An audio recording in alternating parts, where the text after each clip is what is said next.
নমস্কার বন্ধুরা, Jhuma's lifestyle diary চ্যানেলে আপনাদের সবাইকে স্বাগত জানাই। আজকে আমাদের দর্শক বন্ধুদের জন্য নিয়ে এসেছি একটু অন্য ধরনের কাচকি মাছের দু পেঁয়াজা রেসিপি। কাচকি মাছ আমরা বেগুন দিয়ে প্রায় খেয়ে থাকি, কিন্তু আজকের রেসিপি একটু অন্য রকম।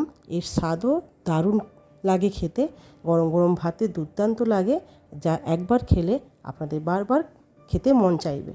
তো চলুন আমরা শুরু করা যাক আজকের রেসিপি। তার জন্য আমি নিয়েছি এখানে কাচকি মাছ, এটাকে ধুয়ে ভালো করে জল ঝরিয়ে রেখেছি। দেখুন,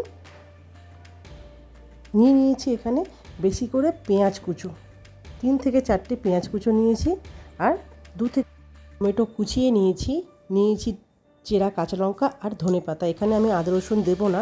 প্রথমে একটা বাটিতে আমি নিয়ে নেব বেশি করে টমেটো কুচো, ধনেপাতা আর কাঁচা লঙ্কা কুচোনো যেটা আমি কেটে রেখেছিলাম ওইটা দিয়ে দেবো এখানে শুকনো লঙ্কা 1 চামচ, হলুদ গুঁড়ো, জিরে গুঁড়ো আর ধনে গুঁড়ো, আর একটু এখানে আমি ভাজা মশলা অ্যাড করেছি। এখানে নিয়ে নেবো বেশি করে সর্ষের তেল আর নুন দিয়ে ভালো করে এটাকে মিক্স করে নেব। মিক্স করে নিয়ে এটা আলাদা করে ঢেকে রাখবো। এটা হলো প্রথম স্টেপ। দ্বিতীয় স্টেপে কি করব, আমি যে মাছটা যে ধুয়ে রেখেছিলাম এটার মধ্যে অল্প নুন, হলুদ আর ধনেপাতা একটু মাখিয়ে আলাদাভাবে এটাকেও আমি রেখে দেব। এটাকে এখানে আমি মাছ ভাজবো না, কাঁচা মাছটাকে আমি কিভাবে বানাচ্ছি সেটা আপনারা দেখুন। তারপর গ্যাসে কড়াই বসিয়ে ওতে সর্ষের তেল ভালো করে গরম করে এখানে আমি যে বেশি করে পেঁয়াজ কুচো যে কেটে রেখেছিলাম সেই পেঁয়াজগুলোকে ভালো করে একটু গ্যাস ফ্লেম লো করে একটু স্যাঁতস্যাঁতে করে ভেজে নেব, যতক্ষণ এর হালকা একটা কালার না আসে। আর একটু নুন দিয়ে দেবো যাতে পেঁয়াজটা একটু গলে যায়।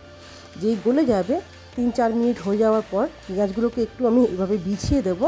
বিছিয়ে দিয়ে আমি যে মিক্স করে রেখেছিলাম টমেটো আর কাঁচা লঙ্কা ধনেপাতা দিয়ে, সেই মিক্সটাকে পেঁয়াজের উপরে হালকা হালকা করে স্প্রেড করে দেবো, হালকা করে বিছিয়ে দেবো। ঠিক এইভাবে হালকা হালকা করে পুরোটা একদম সমান সমান করে পেঁয়াজের উপরে একটা লেয়ার মতন বিছিয়ে নিয়েছি। বিছিয়ে নেওয়ার পর আমি যেখানে মাছগুলো নিয়েছিলাম সেই মাছগুলোকে ভালো করে এর টমেটো যে লেয়ারটা যে আমরা করেছি এর উপরে মাছগুলোকে আমি ভালো করে সমান করে আস্তে আস্তে করে, যাতে উঁচু নিচু না থাকে, সমান করে আমি এইভাবে বিছিয়ে নিয়েছি। বিছিয়ে নেওয়ার পরে একদম দেখতেই পাচ্ছেন সমান করে বেছানো হয়ে গেছে। তারপরে উপর থেকে দিয়ে দেবো ধনেপাতা কুচো দিয়ে গ্যাসের ফ্লেম লো করে ঢেকে রাখবো 10 মিনিট। 10 মিনিট রাখার পর সব করে দিয়েছি। দেখুন চারপাশ থেকে কত সুন্দর তেল বেরিয়েছে। আপনাদের মাঝখান থেকে একটু তুলে দেখাচ্ছি। আমাদের কাচকি মাছের দো পেঁয়াজা পুরো রেডি সার্ভ করার জন্য। এটা গরম গরম ভাতে আপনারা এনজয় করুন, আর আমাকে কমেন্টে জানাতে ভুলবেন না যে আপনাদের এই রেসিপিটা কেমন লাগলো। আর আপনাদের এই রেসিপি ভিডিও যদি ভালো লেগে থাকে প্লিজ একবার লাইক, শেয়ার আর সাবস্ক্রাইব করার অনুরোধ রইল বন্ধুরা। তো আজকের জন্য এতটাই।